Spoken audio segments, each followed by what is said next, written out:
É fácil permanecer de pé? Não é fácil. Não é fácil para o membro, não é fácil para o obreiro, não é fácil para mim, não é fácil para ninguém. Mas, se nós olharmos pela palavra, aquele que nos sustenta de pé é o que começou a boa obra e é fiel para terminar até o dia de Cristo Jesus. A Bíblia mesmo fala isso. E eu quero falar hoje sobre o filho pródigo. Eu postei hoje no grupo da igreja e nas minhas redes sociais, não confunda a parábola da ovelha perdida com o filho pródigo, não confunda. A ovelha perdida se perdeu, não conseguia achar o caminho de volta. O bom pastor foi, deixou as 99 no deserto e foi atrás daquela que se perdeu. E trouxe de volta, colocou nos ombros e colocou de novo no aprisco. Essa se perdeu, não sabia o caminho de volta. Agora, o filho pródigo não. Ele sabia o que era a casa do pai.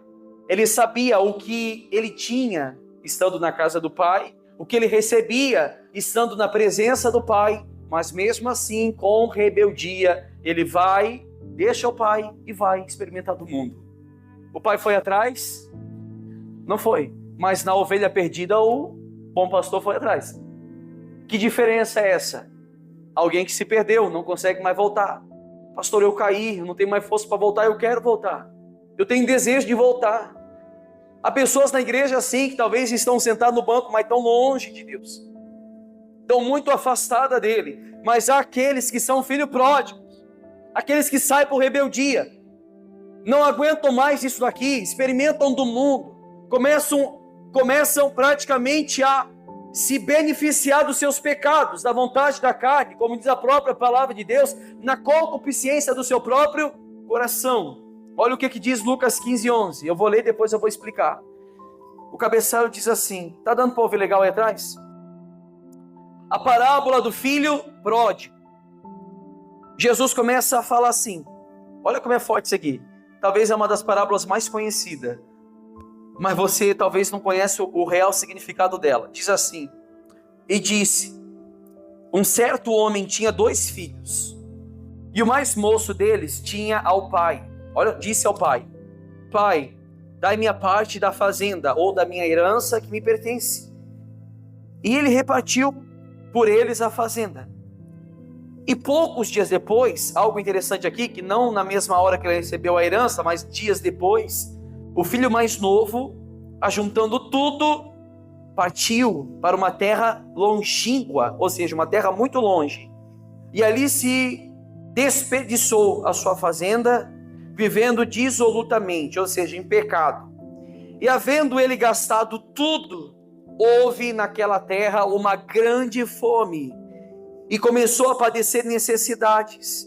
E chegou-se a um dos cidadãos daquela terra, o qual mandou para os seus campos apacentar porcos, e desejava encher o seu estômago com as bolotas que os porcos comiam, e ninguém lhe dava nada.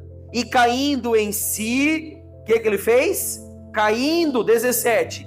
E caindo em si, disse, quantos trabalhadores de meu pai têm abundância de pão, e eu aqui pereço de fome. Levantar-me-ei, e irei ter com meu pai, e dir-lhe-ei, pai, pequei contra o céu e perante ti, já não sou digno de ser chamado teu filho, faze-me como um dos teus trabalhadores. Ele pensou assim. No 20 diz que ele levantando-se foi para seu pai, e quando ainda estava longe, viu seu pai, e se moveu de íntima compaixão, e correndo lançou-se-lhe ao pescoço e beijou.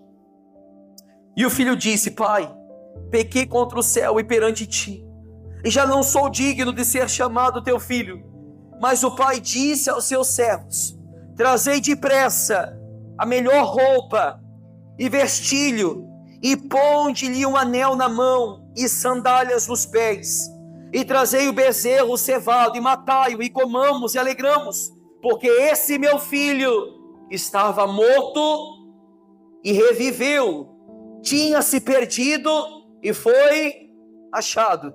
E começaram a se alegrar. Amém? É isso aí. Vamos lá.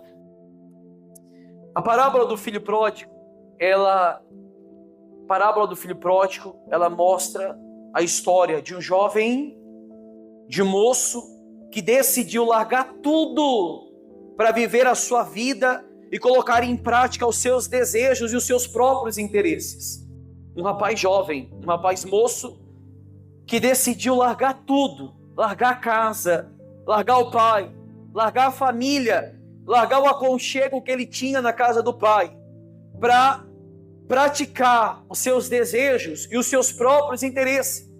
Essa parábola, ela nos revela que uma simples decisão poderá praticamente nos custar nossa felicidade. Uma simples decisão pode nos custar a nossa honra e principalmente as nossas razões. Certo dia, ele chega para o pai e ele pede a parte dos seus bens que lhe cabia, ou seja, tudo o que era seu por direito. Então o pai repartiu os bens entre os dois filhos. Esse moço, que é o mais novo, queria ir embora, e o mais velho que estava na casa.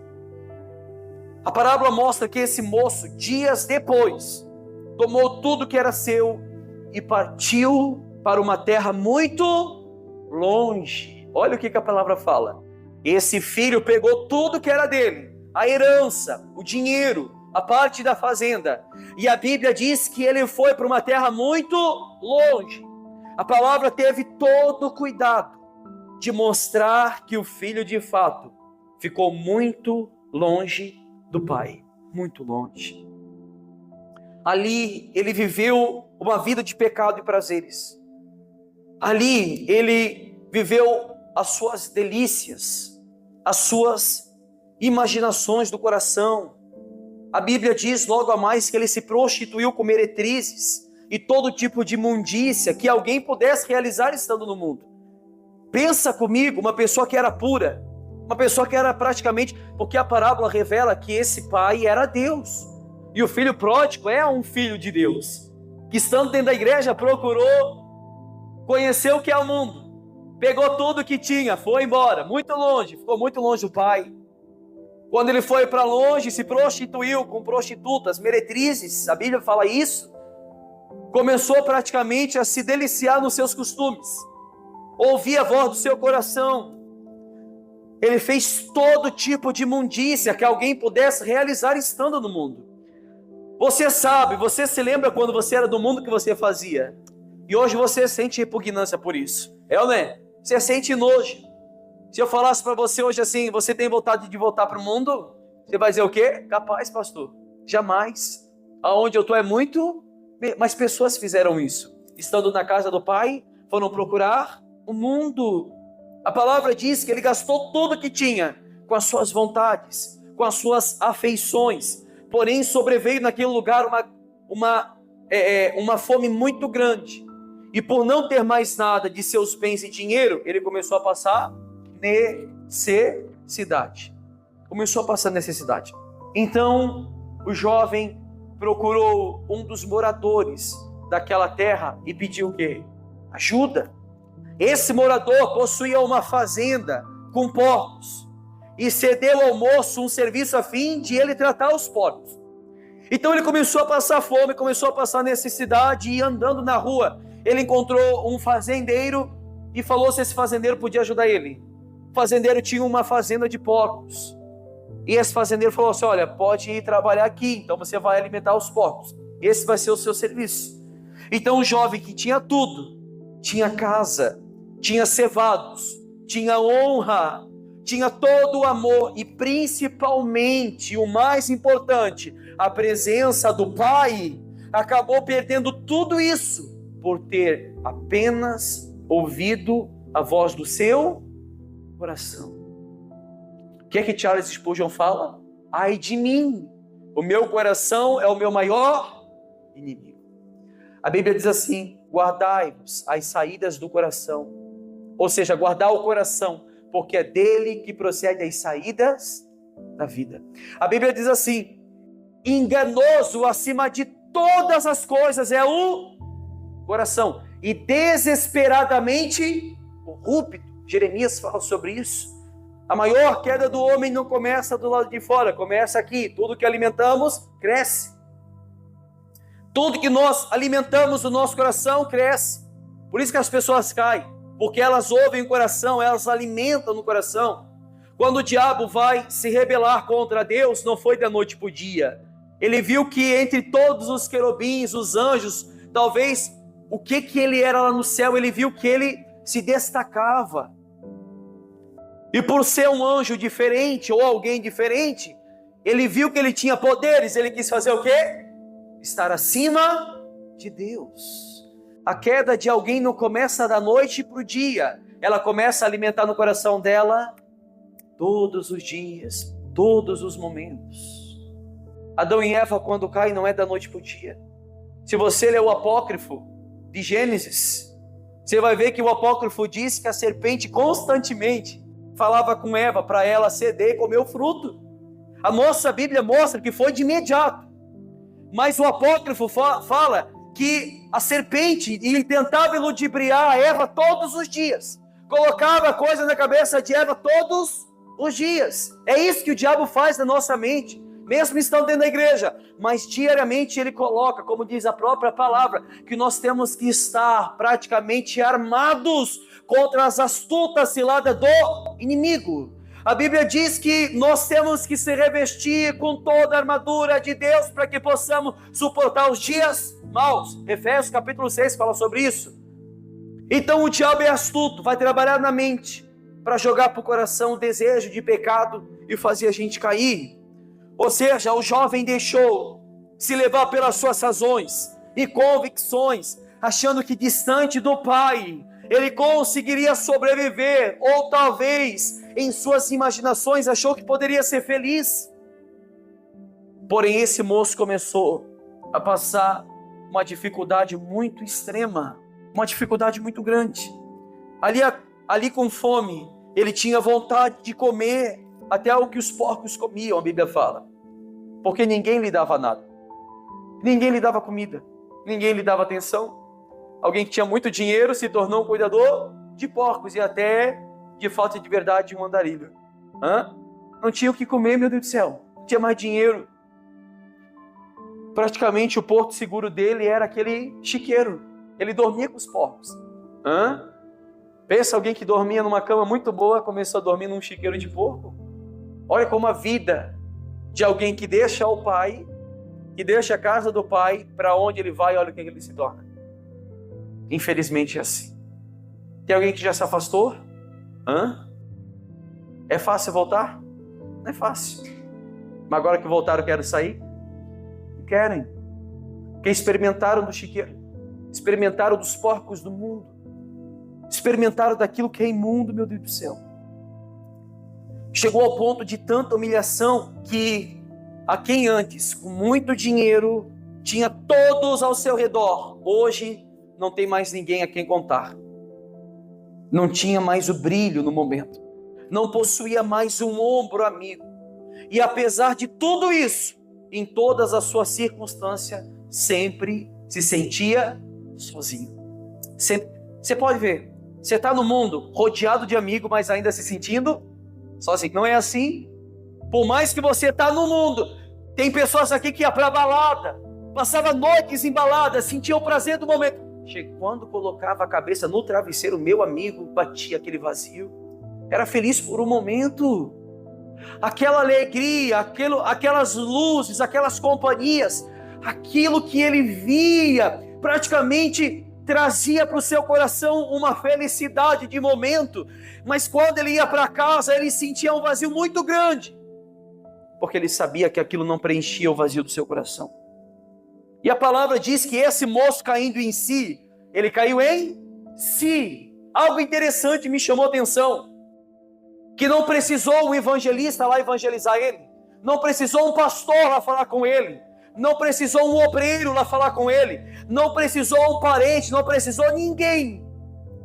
Bastou ele olhar para a lama, olhar para as bolotas dos porcos, para aquilo que os porcos comiam, e ele acabou caindo em si e pensou: quantos trabalhadores do meu pai têm comida de sobra? E eu estou aqui morrendo de fome, perecendo. Morrendo de fome, meu Deus do céu. Então, esse rapaz caiu em si. Ele lembrou do que ele tinha na casa do pai. Eu sei o que eu vou falar agora. Muitos que estão caídos hoje, ou aqueles que caíram a retornar, eu tenho certeza que quando estava sozinho, falava: oh meu Deus, como eu era feliz quando eu levantava a mão, te adorava no culto, sentia a tua presença. Como que eu era feliz, como que eu tinha vida, e olha o que eu me tornei. Olha o que eu sou hoje. Era assim ou não era? Muitas pessoas que caíram ou estão caídas hoje sentem a saudade disso daqui, do que nós estamos experimentando aqui. Por isso que a Bíblia, ela alerta aquele que está de pé, cuidado para que não, porque depois que cair é difícil de voltar. É muito difícil. O filho pródigo, ele estava sujo, ele estava imundo, cheirando mal. Talvez nesse tempo todo não sabia o que era tomar banho, estava rasgado, estava todo destruído. Mas deixa eu falar uma coisa para vocês. Ainda sim, ele era filho. Ele traiu sua família, mas ainda ele era filho. Estava descalço, desamparado, estava necessitado, mas ainda ele era. Não sei se aqui, ou se vocês conhecem. Pega uma mãe que tem um filho usuário de pedra. Pedra, a droga pesada. Mais vive na rua do que dentro de casa. Vende tudo de casa para conseguir manter o vício. Mas ainda assim a mãe ama. O pai ama. Não deixa quebrar a cara, mas dentro do coração não fala isso, não. Fala da boca para fora, mas o coração não fala isso. Qual mãe que quer ver o seu filho caído nas drogas? Nenhuma. Qual pai que quer ver o filho perdido nas drogas? Nenhuma. Tá lá, tá perdido, mas ainda é filho. Ainda, mesmo que está longe, ainda se interessa, meu Deus do céu. Ainda sente aquele amor, ainda sente. Tem mães que sabem que o filho vai passar madrugadas fora, ela não dorme, ela se preocupa. Eu sei que a história fala do pai, mas há pais assim, de igual modo. Não importava. Ou seja, se você olhar biblicamente falando, esse moço, ele, apesar de tudo, ele disse: eu vou voltar para a casa do meu pai. E eu vou dizer: pai, eu pequei contra Deus, pequei contra o Senhor, eu não mereço mais ser chamado teu filho. Me faz apenas um dos teus trabalhadores, me aceita de volta. Então o moço saiu dali, ele pensou isso no chiqueiro: eu vou falar para o meu pai. Eu imagino a aflição do coração daquele rapaz, querendo voltar, mas não tem força, querendo voltar, mas não sabe como os membros vão tratar ele, querendo voltar, mas não sabe a reação da igreja, como vai tratar esse filho que estava no meio dos porcos. Então ele saiu dali, voltou para a casa do pai, e essa é uma das partes da Bíblia que mais me chama a atenção: o filho voltando e indo ao encontro do pai. Vocês estão entendendo, gente? Quando o rapaz estava longe de casa, o pai o avistou de longe e, movido de íntima compaixão, correu. O pai fez o quê? Correu, se lançou ao pescoço do filho e beijou. Apesar do filho estar sujo, apesar do filho não ter tomado banho, apesar de tudo isso, o pai não quis saber da situação em que o filho se encontrava. Apenas o amou, apenas o abraçou, o beijou.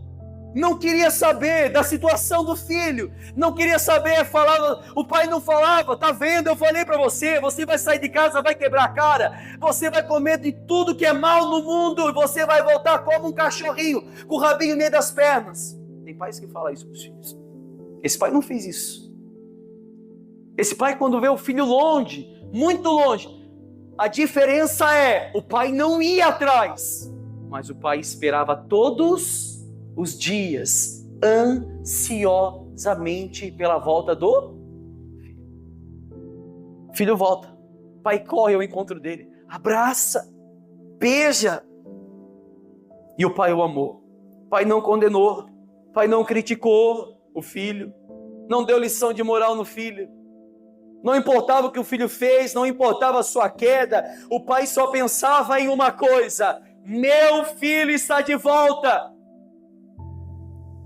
Deixa eu lhe dizer algo, não importa por que você se distanciou, não importa o que você fez, não importa a sua sujeira ou a sua queda. O batismo do Espírito Santo é sobre isso.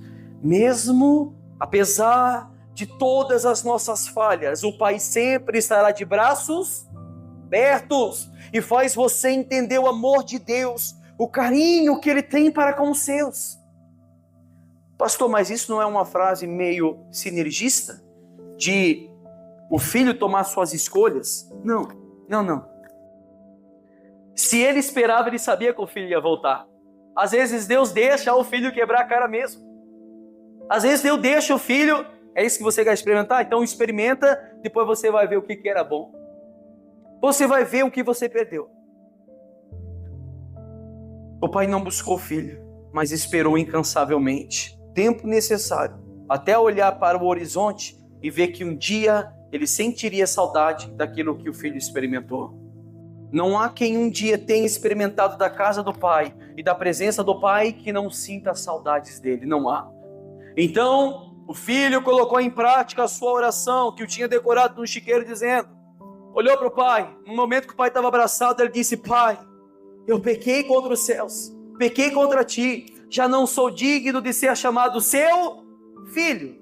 Mas ele decorou uma outra parte, faz-me de um dos teus. Ele não falou isso para o pai porque não deu tempo. Porque na hora que ele falou assim, pai, eu pequei contra ti, eu não sou digno de ser chamado teu filho, o pai naquele momento interrompeu as suas palavras e disse aos empregados, depressa, tragam a melhor roupa, vistam nele, põem um anel no dedo dele e sandálias para eles calçar nos pés. Porque esse meu filho estava perdido e foi achado. Esse meu filho estava morto e hoje reviveu.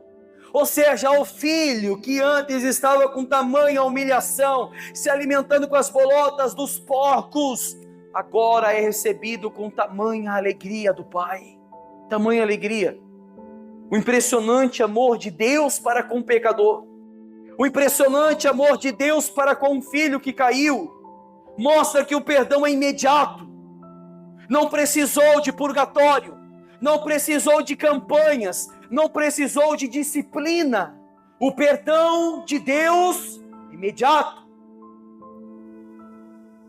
Igrejas fazem assim, e não está errado não, até está certo. Você caiu, então você vai ter que passar um tempo no banco na disciplina, porque você vai ter que aprender a valorizar aquilo que você perdeu. Talvez ele vai sim ficar algum tempo no banco para aprender. Mas na hora que ele abriu a boca para falar com Deus assim, eu sei, Deus, eu sei que eu pequei contra ti. Eu não sou digno de ser chamado seu filho. Meu amigo, na mesma hora, o perdão vem sobre a nossa vida. A Bíblia diz assim como há uma distância do céu e da terra, assim a misericórdia do Senhor. A Bíblia diz que as causas de nós não sermos consumidos são as suas misericórdias. A Bíblia diz que as suas misericórdias se renovam cada manhã. Tamanha é a misericórdia de Deus para com o pobre pecador, assim como eu, assim como você. Ou seja, o impressionante amor do Pai para com um filho caído, um filho pecador, mostra que o perdão é imediato. Não precisou fazer nada. O perdão foi no mesmo instante que o filho bradou, pai, eu sei que eu pequei, pai, eu sei que eu errei, eu não sou digno de ser chamado filho. Romanos capítulo 8, versículo 14, você marca no seu caderninho aí, para você ler em casa, diz assim, porque todos os que são guiados pelo Espírito de Deus, esses são filhos de Deus. Estão prestando atenção, pessoal? Vocês estão bem? Porque todos os que são guiados pelo Espírito de Deus, esses são filhos de Deus. Paulo está falando para a igreja de Roma, porque vocês não receberam um espírito de escravidão, para outra vez estardes em temor. Paulo diz, mas vocês receberam o espírito de adoção de filhos, pelo qual aclamam Abba, Pai. Que quer dizer o quê? Papai. Se você for em Israel hoje, você vai ver uma criança pequena chamando o pai assim, Abba, Pai. Que quer dizer o quê? Papai. Papai. Paulo está falando para a igreja de Roma assim, todos os que são guiados pelo Espírito de Deus, esses são filhos de Deus.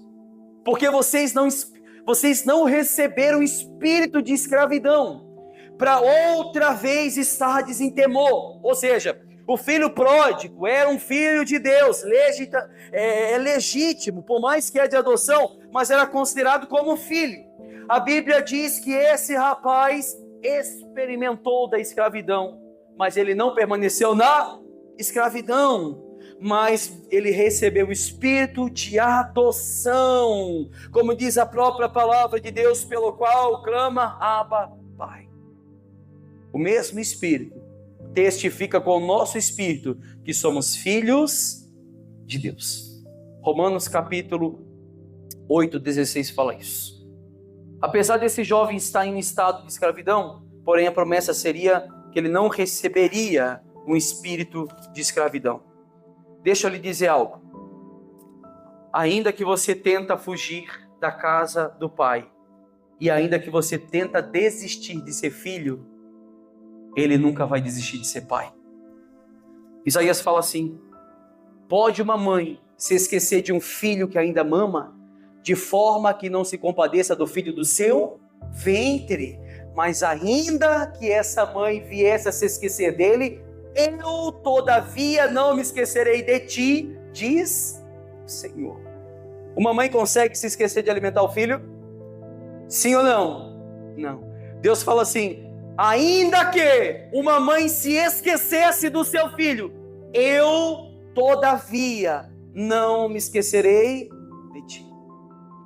Um dos maiores evangelistas do século XIX, Billy Graham, ele disse assim, a única coisa que o filho pródigo conquistou lá fora foi a convicção que nada no mundo pode substituir a presença do pai.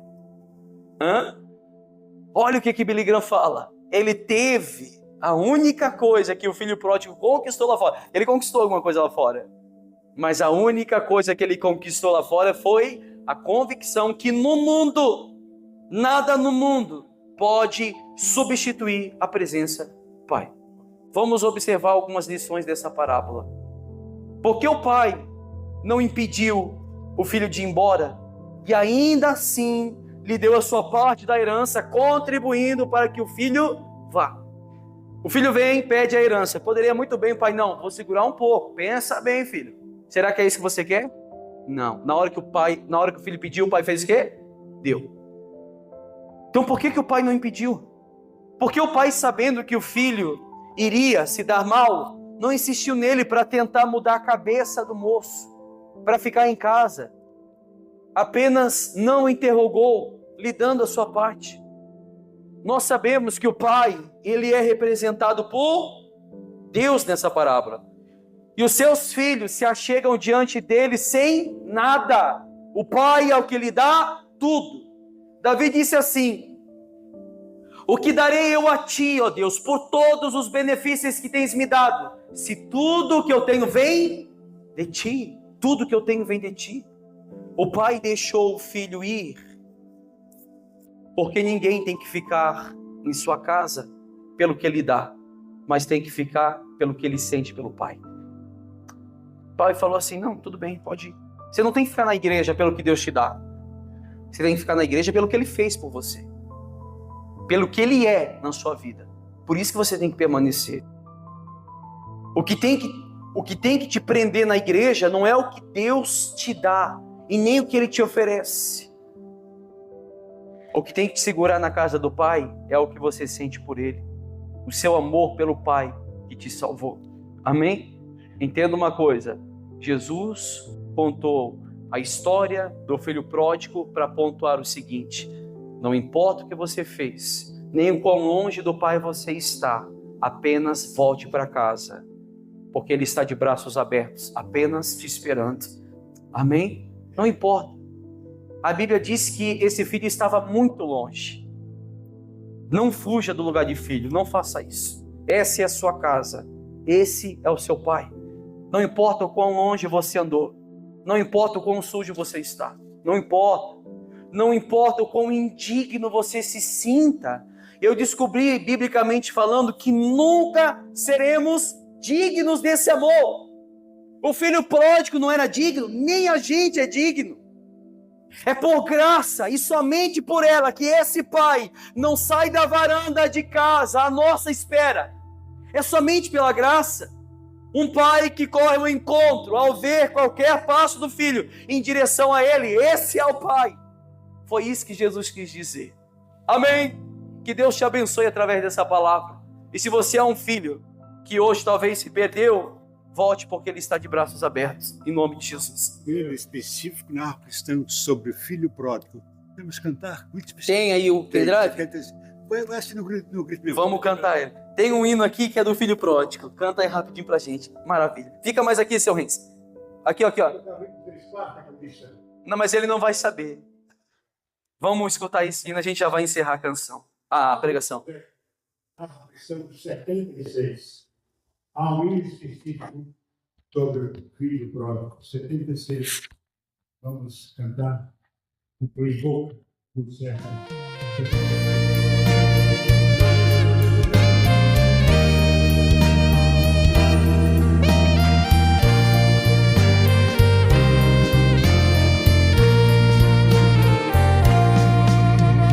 Vem, ó pródigo, vem sem tardar, te chama Deus.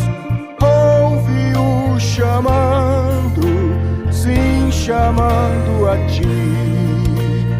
Tu que vagas errante, escuta a voz dos céus. Oh, escuta a voz de amor.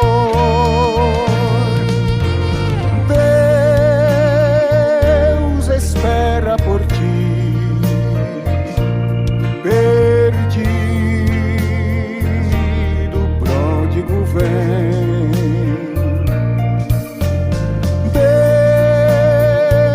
Deus espera por ti, perdido, pródigo vem. Com paciência e ternura te chama o Senhor, ouve-o chamando, sim, chamando a ti. Vem enquanto te chama o meigo Salvador. Oh, escuta a voz de amor.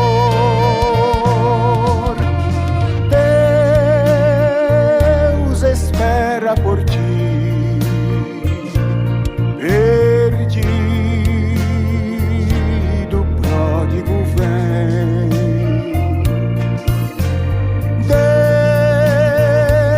Deus espera por ti, perdido, pródigo vem.